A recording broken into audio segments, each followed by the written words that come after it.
Saudara, Litbang Kompas merilis survei terbaru elektabilitas bakal calon gubernur rujukan publik Jawa Barat.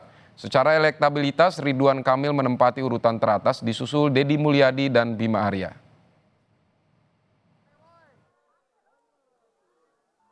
Survei digelar Litbang Kompas mulai 15 hingga 20 Juni 2024 dengan melibatkan 400 responden secara acak.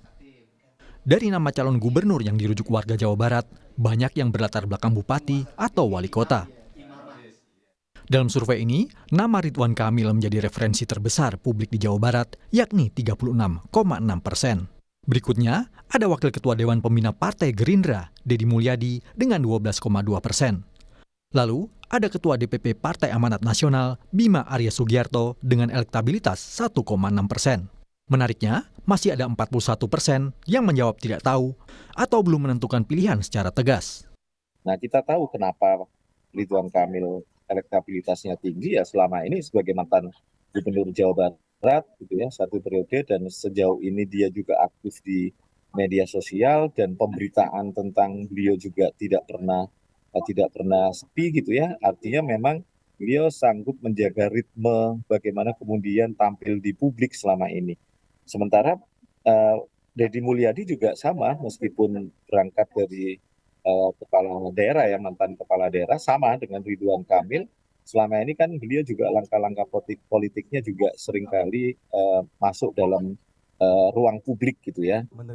Selain nama-nama tadi, parpol lain terus menjajaki sosok untuk diusung di Pilkada Jawa Barat.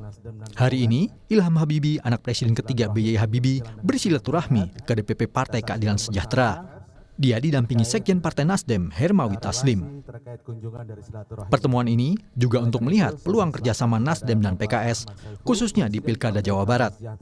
Ilham Habibie yang sudah mendapat rekomendasi dari Partai Nasdem, ingin agar sektor pendidikan dan industri yang ada di Jawa Barat menjadi ujung tombak kemajuan Indonesia. Kita lihat di sini ada industrinya sudah ada, harus kita perkuat, sektor pendidikan juga ada, harus kita juga perkuat, dan yang penting dalam konteks ini perlu ada kolaborasi antar sektor.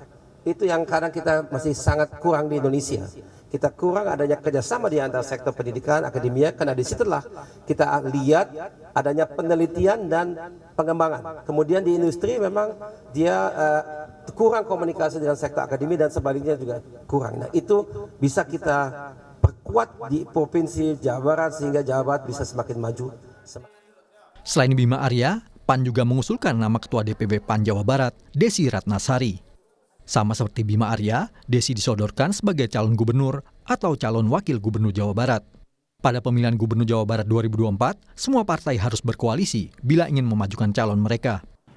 Sebab, tidak ada partai yang mendapat 20% kursi DPRD atau minimal 24 kursi. 24 kursi adalah jumlah kursi minimal untuk mengajukan partai sendiri tanpa berkoalisi dengan partai lain. Tim Liputan, Kompas TV.